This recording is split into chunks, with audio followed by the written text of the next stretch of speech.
section 6.1, finding the domain of rational functions, and then also simplifying rational expressions. So we're going to start with figuring out which values of x are going to make these expressions undefined. Now remember, they're undefined when your denominator is 0.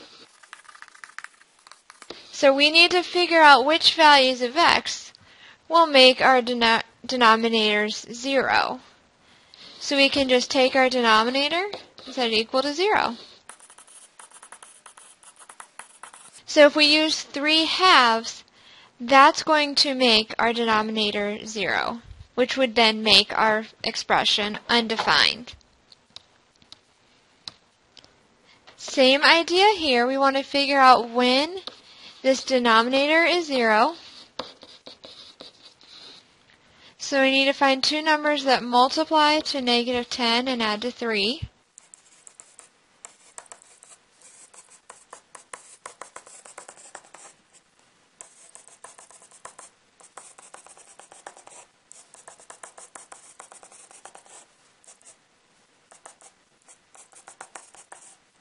So both the values 1 and 2/5 will both make this expression undefined. So now, using the same idea, we're going to find the domain of these same expressions. So these same functions. So notice this first one, our x can't be 3/2. That's because if we use 3/2, we would get something that's undefined. So that means x can be everything from -infinity up to 3/2, not including, or it could be anything greater than infinity. And all of these will work. Remember, domain is all the values that we can plug into our function. Any of these we can plug in and it'll work. On this second one, x just can't be 1 and 2 or 2/5. So that means it can be everything from -infinity up to 2/5, not including. It can be anything between the 2/5 and the 1, but it can also be anything greater than that 1.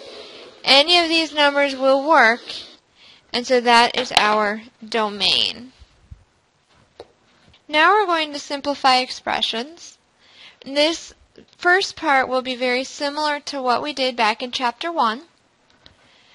So let's look at our coefficients. -12 divided by -3 is 4. Looking at our a's, we have a to the 4th in our numerator, 1a in our denominator, so we're left with a cubed. And then notice our b's. We have 2 b's in the numerator, 4 b's in our denominator. So we'll be left with b squared in our denominator. Notice we could cancel things that were getting multiplied. We have to use that same idea here. Notice we can't just cancel the x's or that 9 with the 3 because they're not getting multiplied. So the key thing is you want to break everything up that can be factored into its factored form first. So this numerator is a difference of squares.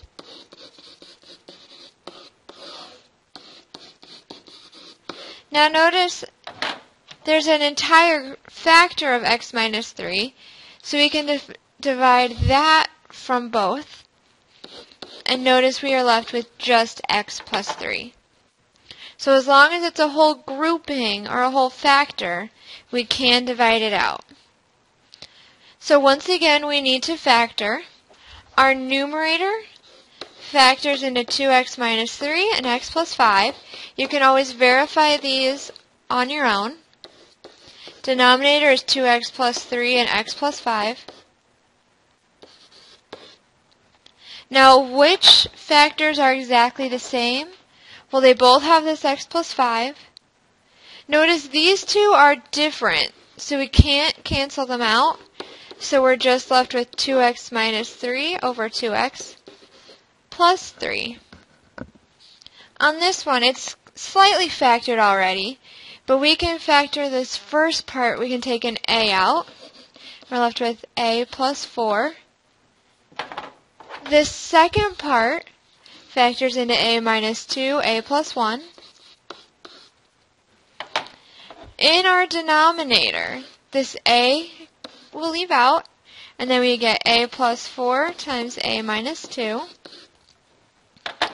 Now notice these a's can cancel, the a plus 4's can cancel, and the a minus 2's. So we're left with just a plus 1.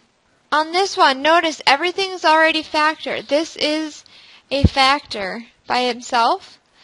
Notice these a plus 3's can cancel, but also this a plus 2 is in the denominator, so it needs to stay in that denominator, so it'll be 1 over a plus 2.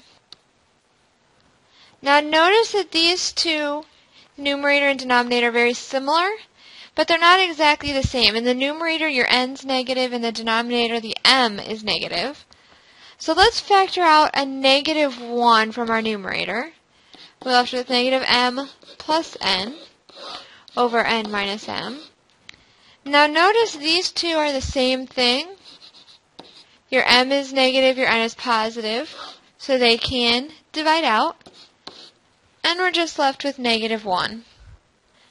And now this one, our numerator factors to 2a plus b and a minus 3b. Our denominator, notice they have a GCF of b that we can factor out. But notice there isn't anything that's exactly the same in your numerator and your denominator. But notice that these two are close. Once again, they're only off by a sign. So if we factor a negative 1 out in our numerator, we're left with negative a plus 3b. And now notice that is the same. So these two will cancel. So we're left with negative 2a plus b over b. Or if you wanted, you could have negative 2a minus b all over b. Either one is fine. And this is section 6.1.